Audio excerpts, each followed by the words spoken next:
I got a real good one for y'all, right? So I'm at one of your favorite spots to go to, downtown Macon. You feel me? We are here at Daiquiris and More with Mr. Jeremy Jackson. Yes, sir.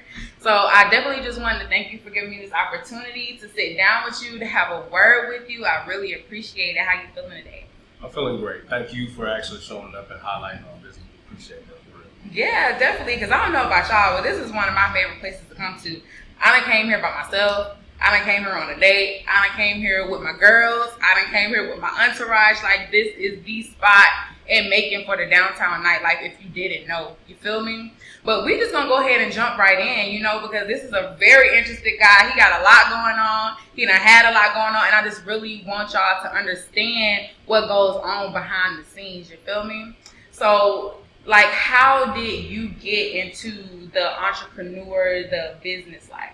Gotcha. So, for me, it started a while back. I got to be honest. It started as a kid, probably second grade. Mm-hmm. I was that kid that was out there selling, you know, a little bit of Kool-Aid, powdered sugar, you dip your finger in there, turn a little color, all that type of stuff. You know, I did that, 25 cents. Then moved from there. I sold my first mixed drink in the 8th grade out of my locker. Wow. I had a little water bottle. My mom was mad because I used to always pour all of her good water out. Yeah. And then put it over my own drink, you know what I mean? So it was a little interesting, but again, you know, it kind of kept the spirit going all the way into, you know, adult life. Back in 2016, I started with a concession business. Popcorn and First Squeeze Lemonade. Kettle corn, you know what I mean? Yeah. We kind of played around with the different flavors, things like that.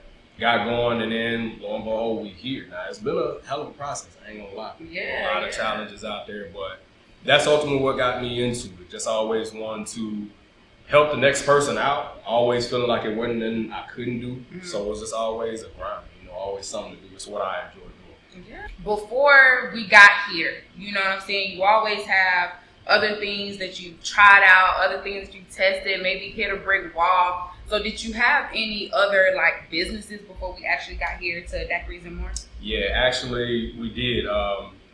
So again, like I say, we started out with a popcorn business, started out in a 10 by 10 tent. Went from there to, you know, an 8.5 foot, 20 foot trailer, you know, and then we had the first Daiquiris More over on 2nd Street. Right. As well. Now, part of the big process with that, again, we still wanted something family friendly, so we tried to open up Crave Scratch Kitchen, which was actually directly across the street from our original location. But it was right during the pandemic, you know what I mean? So that threw a lot of challenges out there, especially with all the different restrictions and everything else. You know, I put over 120 grand in that. And, you know, I had to walk away from it. You know what I mean? So I'm now getting into some real challenges, real business. You know, I'm starting to understand things at a whole different level that, if I'm being honest, I wasn't necessarily prepared for, but I knew I was going to learn through the process. You know, and I would tell anybody that. Don't be afraid to learn as you go. You know what I mean? Because we'll talk ourselves out of some stuff. Yes. But I digress. But going back into the restaurant itself, again, with all those restrictions, things like that, we were losing money. So what kind of restrictions? With the capacity restrictions, you know, here our spot can hold 200 folks, but then they tell us we can only have 50 people in there. You know, when you do those numbers and everything else, it get a little different, you know. Trying to make that work, I wound up spending like 21 grand a month just trying to keep it open, you know, during that time. And it didn't make sense. But, you know, at the end of the day, I can't, you know, be too hard on myself about it. I ain't gonna lie, I lost weight behind that. That was a serious blow. But at the same time, you know, all being part of God's plan, because I wouldn't have got here. You know, now probably considered the biggest club in Central Georgia. You know what I mean? I agree. So 3 levels and everything else. If I would have still been over there, I would have never made it here. Now, of course, I say all that to say, hey, you're gonna have some challenges. Some things gonna kick you back. Like I literally lost probably over 80 pounds. You know, going through all of that. You know, and I'm, you know, trying to get back right now. You know, and everything like that. But it's one of those things where. I think it's fine. Appreciate it. But you have to keep that perseverance and keep going because, hey, it's going to be some challenges. So I definitely commend you. You know, I see how you're getting going and everything else, and that's one of the reasons why I was like, yo, I got to support. Because I was like, I know what it's like to have that opportunity, that one foot in the door that know, hey, like this one right here going to work. I was like, if I could be there for you or participate however I can help, it don't even matter, I'm with it. So thank you. I'm probably get on your nerves saying thank you so much. Thank you. I really do appreciate it, And like you said, like we, especially as Black business owners, we might feel like when we want to start something, as soon as we put our feet on the ground, we feel like we're going to blow up. You know what I'm saying? Like we looking for the money, where the money at.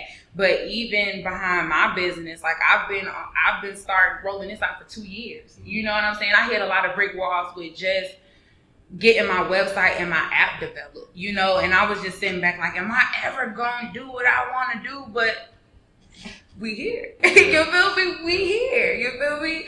So just on the side of nightlife, like how did you get into like daiquiris? Like what made you feel like daiquiris and more was what you wanted to do? Got you.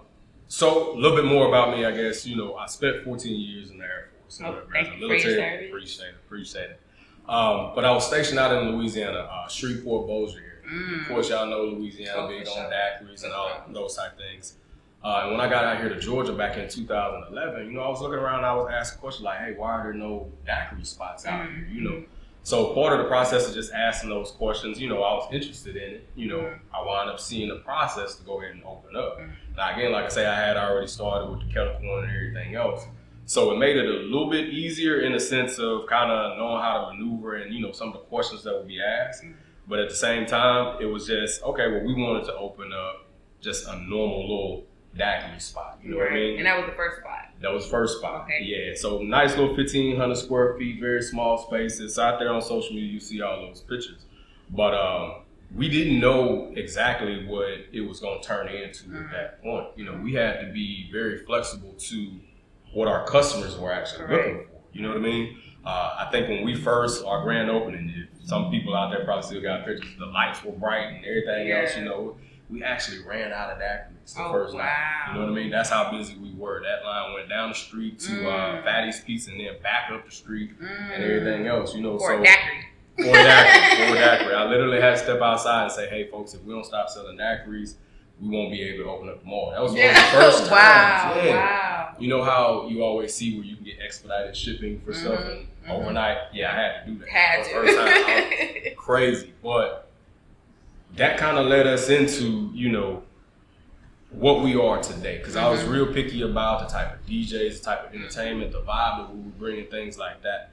Because at the end of the day, I knew I wanted to do something different for Macon. Right. I saw what the nightlife scene, which was great, out here in Macon at the time, and even still now. And I was just always like, well, what more can I add to it? I would actually like sitting down talking to my customers and seeing, hey, what do y'all want to see? What type of experience are y'all looking for?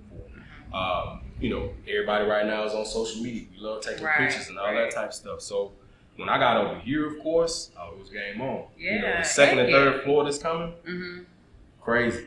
I'm going to drop some photos for y'all so y'all can see all of that. Yeah. But guarantee, I'm always listening to the customer, trying to see how to make sure everybody's having a good time. Because the stress that life has on all of us when we at work and the different things that we all deal with, everybody's looking for something away from home, something a little bit different where you can relax. That's what I was trying to do.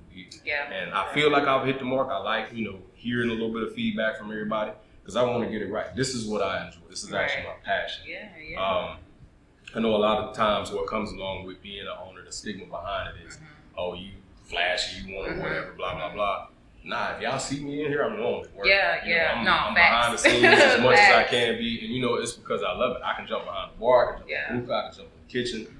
And it's because of what I'm actually passionate about. So I have a lot of fun with it, just seeing how far I can push this nightlife. I got some major brands that I'm looking up to that I'm trying to give a run for their money, especially in the sense of doing it here at Macon. Macon was an excellent spot to actually be an entrepreneur because people are so supportive. Yes. You know what I mean? Especially with Black businesses and things of that nature. Even people that you wouldn't expect, if I'm being honest. They actually want to see people out here win. Macon has a bad rep for the things that happened, back in the day. My hometown is like that. So I was comfortable, what I mean? Knowing how to talk to people, even, just call it what it is. Some of the knuckleheads, things like that. When you know how to deal with them the right way, and I don't mean deal with them in the sense of like they, need some special treatment. But you got to know how to talk to people. You know what I'm saying? Get that same respect. And people, we've never had a single incident here. and y'all know that's something for Macon. Yeah. No fights, no shootings, anything. And, downtown Macon can have its moments. You know what I mean? It can get rough. Have its moments. But overall, you know what I mean? I think our customers are safe. Our security team be on point, respectful, things of that nature. And people have a good time. If you look at the videos, everybody's always having a good time. That's what I'm doing for. As long as everybody's smiling and posting their videos and just having a good time, I'm cool. You're doing your job. Absolutely. Yeah. So when it comes down to running this business and making sure everybody's safe and making sure this place is comfortable, for everybody that wants to be here, like what are some things that you have to make sure are in place, like besides security, like I know like Vibes Across the Street has a dress code. You know what I'm saying? So like what things maybe they have been obstacles or just some things that you didn't really think about that now you're like, okay, yeah, I definitely got to make sure that this is what's what, Gotcha. So one of the big things, and again to those entrepreneurs out there, being flexible with your business. Dress code, definitely one of those things that you have to pay attention to, because I don't want to disrespect or discriminate against anybody. But I got to call it what it is for our folks. If you out here looking hood, you know what I'm saying? And y'all know the ones I'm talking about. If you got on a black ski mask, black hoodie, black Air Force Ones, everything else, come on, bro, you kind of fitting that image right now. That's the persona you giving off. Exactly. Even I'm not comfortable. I can handle my own, you know what I mean? But as well as my ladies in here, they don't want to see that either. Sagging and stuff like that. I ain't met a female in my life that's like, ooh, I like how your drawers look. Like you said, you know what I mean? Right. So it's stuff like that. We say, nah, we got to be on point with that. We can't just walk in looking any kind of way because, hey, we got customers and an image we trying to uphold, like we trying to have a good time. You know what I mean? So that's been a challenge. When we first started out here on the bottom floor, we had a lot of dining height seating. You know what I mean? And what we noticed when we first opened up, because again, we had some challenges with these fire exit doors that we're still dealing with now, things like that. We had to be flexible because from the vibe and experience everybody had at our original location, we like to get up and dance. We like to have a good time. We needed space, but they were stuck in the tables because the tables wouldn't allow you to actually be able to get up and do your thing. Yeah. So immediately after, I want to say the first 1 or 2 days of being open, I had to change all the tables out. Yeah. That's money being spent. You know what I mean? Yeah, especially if you get all that set up and then you're like, okay, this ain't gonna work. Right. But in the sense of being flexible, because I had to understand my customers are complaining about this. If I don't get this right for them, they're not gonna support the same way. You know what I mean? So it had to be one of those immediate, I'm listening, hey, I gotta fix this right now, because you can't afford to be stuck in your own ways and just saying, hey, I got it figured out, I know all the answers, the people gonna love it. If they saying they don't love you, you need to listen, because this is your money, this is your baby on the line. Don't be stubborn. We got some examples, unfortunately, of how some folks, can kind of miss some steps on that. You know what I mean? And I hate that for them, and that's where for me, I love talking to other business owners too. You know what I mean? And kind of giving them a little bit of insight on how to prepare for this. Anybody coming to the downtown Macon area, I would love to sit down and chop it up with them and just say, like, hey, here's some realistic things that you're going to have to look for. And I can break down the whole calendar year and say, hey, expect this. This is some of the challenges. Because you see people open up 1-2 months and then they're gone. You know what I mean? I hate to see that. I know what that feels like to close something down, especially that quick. So me not wanting to see anybody else make that mistake, I feel like that's part of my goal here. I've been blessed to get to this point and be at this point. I got to help the next person. Like I feel like that's my whole purpose here now. I done sacrificed a lot, from health to marriage to you name it, you know what I mean? Sacrifices, stuff that I'd say everybody don't necessarily have to experience. If you can learn something from me in the sense of what not to do, you know what I mean? Learn from my mistakes, because I done hit a bunch of them. Learn from it, push, let's get it. I'll help you out however it need to be. Don't be afraid to communicate and talk. You know what I mean? That's been some of the challenges with nightlife that I see within myself as well as other people. I struggle with quite a few things, but from networking with folks like yourself, Corlin is, taking care of all our video stuff and all that type of stuff. It's a great time to actually learn and be flexible and really just grow. And if you can pass that knowledge along, you'll see so much change in your community, this community, and you can't miss that opportunity. Yeah, definitely. Because I'm heavy on each one, teach one. You know what I'm saying? Like, if you willing to learn, then let's get it. Because nobody knows everything. And especially when it comes down to business, like a lot of times you think you know, but when you put both feet in, you have no idea. And you'll realize, like, whoa, like, I know I had this idea, but I didn't even plan this far. Like, I don't even know what you're talking about. How do we do that? You know what I'm saying? So I feel like that's heavy to key into. So I have a question. Would you ever be like a mentor to somebody that feels like they want to open up like the nightlife or open up a business like this or anything? Absolutely. If I'm being real about it, I would love to have a mentor, somebody that can kind of come in and learn some things, because I'm going to keep it 100. This is not a lifestyle that you should aspire to be in forever. You know what I mean? It's taxing on your body, your lifestyle, and everything else. It's great, don't get me wrong. You know what I'm saying? Don't be too flattered by the big crowds and money and everything else. When you talking about your mental, your health and everything else, now you got to plan for that. You know what I mean? Yeah. As of right now, I'll probably give myself another few years. I ain't gonna really throw that number out there right now. You know what I mean? But at the same time, I know I'm not gonna do this for life. You know, at some point I'm gonna want to sit back and actually enjoy it. I still, to this day, haven't really just had an opportunity to sit down and enjoy myself in here, like from a customer standpoint. And you know what I mean? I want to see and experience what y'all experience. You know what I mean? So definitely want to bring somebody in, whether they help with, learn this business or learn their own, whatever it may be, beginning stages, whatever it may be. I wouldn't care if you gonna open up a little lemonade stand right here on the corner. Right. Hey, let me put you on game with it. I'm gonna tell you where to get the lemons from, sugar and everything else, and what to add to it. Because it's a hustle to everything, and it's a right way to do it. Yeah. Don't go into it trying to cut no corners. You know what I mean? That's gonna be the first thing to mess you up. And I see a lot of us. That's immediately what we want to jump into is how to finesse something. Nah, bro. If you trying to play that long game in business, you have to do things the right way. I ain't saying be no sucker. Right. You have to. And by no means am I telling you to do anything illegal. But you have to know your ins and outs. Don't be afraid to do that research. You know what I mean? Ask questions. Get you a CPA. Get the right lawyers on your team. Even stuff that you ain't really even thought about. No, you ain't got no experience in it. Ask a question. Somebody gonna put you on. I'll put you on. You know, whoever we know, people out here are willing to connect you with the right folks to get where you need to be. So there's no excuse. I do not believe in excuses. No excuses. Gotcha. Definitely. So, we just outside of this conversation, we talked about, being a black man in business. You know what I'm saying? So, we always say it's hard for a black man out here. So what kind of things have you experienced that make you say that, or what kind of things kind of make you weary? You feel like, okay, I know I got to watch out for this because it'll backfire real quick. Gotcha.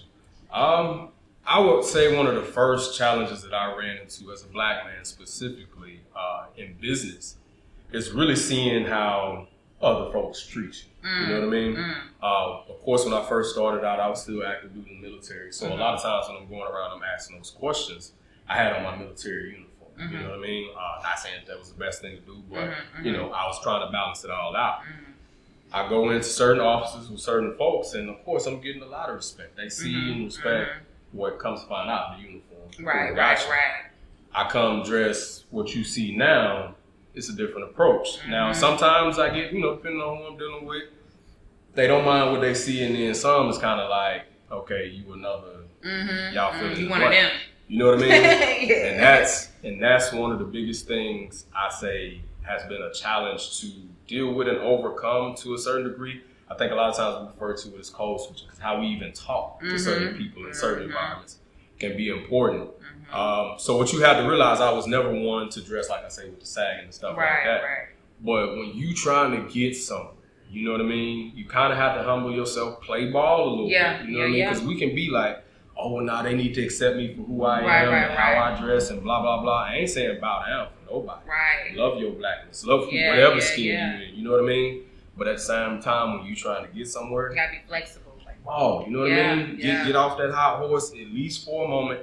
Get the job done. At the end of the day, if you ain't made it to that top, whatever that top may be for you, it ain't time to flex. It ain't time to show out and be a boss and everything else. No, you still work. You know what I mean? Don't take that boss title. I don't even like that word, if I'm being honest. You know what I mean? See? And that's as a black man, I mean that's another thing for me, because that you hear it a lot here in Georgia. Who's your boss man? Do not refer to me as a boss man, because anybody that's working with me, again, that key word, you working with me, not for me. You know what I mean? This ain't slavery. You know what I'm saying?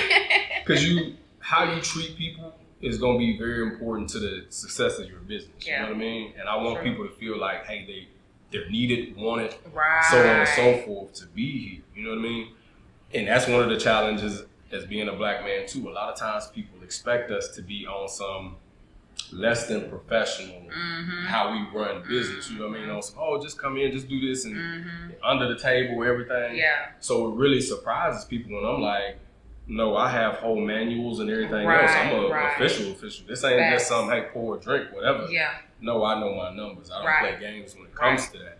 But at the same time, I ain't always got to be like that with everybody I'm talking to. So it could be a challenge to kind of let people know how serious you are and kind of balance that out of, being professional, firm, and everything else, but still approachable, still, coachable and everything else, So that's been some of the challenges that I've seen, specifically as being a black man. Some of the other ones is kind of, a little fun to play with every now and then.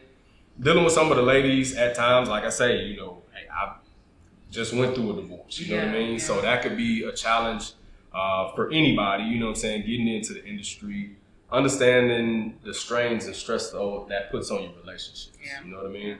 If your relationship ain't strong enough to handle the nightlife, don't even attempt it. You know what I mean? Because it's males, it's females. Y'all know how it is. Y'all know what's said and done in the nightlife. Things like that happen. It's a lot of temptation. You got to be strong enough to handle all of that. You know what I'm saying? And I'll keep it 100. It's that type of interview. I've had my miscues. Again, I said I'm divorced, So there's a lot that I learned in the process, in the process of life, period. You know what I'm saying? So it's stuff like that, Of course, you always hear folks say you never mix business with personal. That is the goal, you know what I mean? But in reality, the longer you're in business, it becomes part of your personal. This type of business is very personal, you know what I mean? Whereas you're doing this with a teammate, whoever it may be, and expecting everybody to, drive to be the same. It may not be realistic, you know what I mean? I had some real challenges from the beginning of getting into business, with, my wife at the time, she didn't believe in any of it. You know what I'm saying? So that was a challenge. Oh yeah. I'm talking about popcorn on through everything. It was a struggle. So trying to push through that, essentially at times feeling like I'm doing it on my own, things like that. I ain't trying to get to breaking the violins out like that. But at the end of the day, again, something else you got to be prepared for. Yeah. If you can't hold this down on your own, if you know that you're gonna need somebody else, you have to account for all of that. When it comes to planning.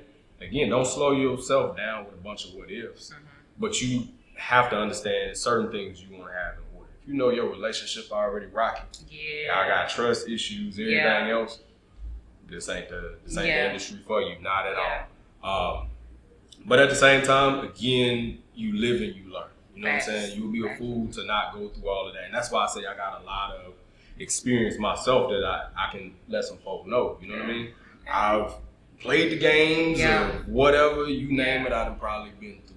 You know what I mean? So by all means, if I can warn the next person, that's what I'm trying to do. So at the end of the day, I still appreciate every experience because I wouldn't be here without Blvd. So don't get it twisted.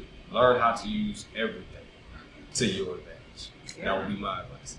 Yeah, definitely. So you say to use everything to your advantage because we already know everything is not going to be perfect. But I just want to touch on something real quick. Women, we got to back our man. We got to back our man because like I was just telling my friend earlier, like the man is on the forefront. I feel like as women, our job is more so on the back end. You feel me? Like if they out there, if they're the muscle, then we up here. You know what I'm saying? Emotionally, mentally, when everybody else is against, you know what I'm saying? Our man, we the ones they come home to for that piece of serenity. You know what I'm saying? Like after the world done broke our man down, it's literally our job to pick him up because it's like this is my loved one. This is whose opinion really matter more than anybody to me. You know what I'm saying? So it's our job to support our men. You know what I'm saying? Like, just understand that we are where that peace begins. You know, you can have peace within yourself and all that good stuff, but let's be real, when you have a relationship that's rocky, it messes up your peace within yourself. You know what I'm saying? So I just want to go ahead and drop that gem, you know, be his peace. It's real. You know what I'm saying? That just ain't a meme. That's real life. Be his peace. You know, so just to, like, just tie everything into everything that we talk about, if you had to pick 3 things that you would say to somebody, whether they're trying to start a business, whether it's nightlife, whether it's just being an entrepreneur in general, what 3 tips would you give them? Okay. So I'm going to hit y'all with the church answer first. Yes, hey, you got to put God first. Facts. If you ain't got God first in whatever plan that you got going You on, already you already kind of set yourself up for a little bit of failure. So that's number 1. Number 2, again, like I say, be flexible. You know what I mean? With your planning and everything like that. Be thorough with your planning as well. You know what I mean? Certain things you have to look at as far as your high times, your low times, your longevity. You have to plan for that. You know, 3-4 years after that grand opening. You know what I mean? You planning for the grand opening and all the folks coming out and everything else, that's great. But what you gonna do, you know, during the slow months? Things of that nature. You know what I mean? Third thing I would say, again, take care of your people. Take care of the folks that are supporting you. You know what I mean? Whether it be your staff, your customers, find different ways to make sure they straight. You know what I mean? Show that appreciation. Now, don't get me wrong, you know, because people, you know, will at times try to see how generous you're going to be. You know what I mean? So you have to draw your lines and, you know, stick to them as well. But at the same time, these folks are supporting your dream. If you don't understand that, again, I hope you're doing something that is more you and only you. You know what I mean? But if you're going to have status of being a boss and you got folks working under you, humble yourself. Humble yourself quick. Again, you got to be willing to get hands-on, get yourself dirty. It's not glamorous as most people think. I'm hardly ever dressed like this. It's probably one of the... True. You know what I mean? Because you got to be willing and ready to work at all times as well as support those around you. When, you know, you have somebody call out sick on a wrong night, you know what I mean? You got to jump in there. My first 2 weeks when we opened up Crave, I was in the kitchen on the line for 2 weeks. I wasn't standing at the front door, hey, welcome to Crave, or anything like that. I'm back there cooking. You know what I mean? Sweating, So it's things like that, you know, and I've seen where some people, they ready for the show and, you know, the titles and, you know, the kitchen back there struggling. Your folks don't see that. You know what I mean? They looking at you like, oh, you one of them. You know what I mean? You up there, you want to be out there in the front, but we back here struggling, sweating, we running out of product and everything else, and you're not even aware. That's a problem. I try my best not to be like that. Everybody had their moments. And don't get me wrong, you know, we gonna have our struggles, but you gotta be willing to learn from them. Be willing to learn. I would say take that as your number 4. Don't feel like you know everything. Drop the gems. Definitely. I'm gonna leave it at that. That way we can have a little more to talk about another time too, you know, some more gems, you know. But them be the 4 I'll drop right now. Okay. If that makes sense. Yeah, definitely. So y'all already know what we are. We are at Daiquiris More, downtown Macon. This is my guy, Jeremy Jackson. I really appreciate you for allowing us to be here. I appreciate you for being here. And you already know this is the Black Business Bureau, where info plus promo equals cash flow. And it's your girl, CoCa out.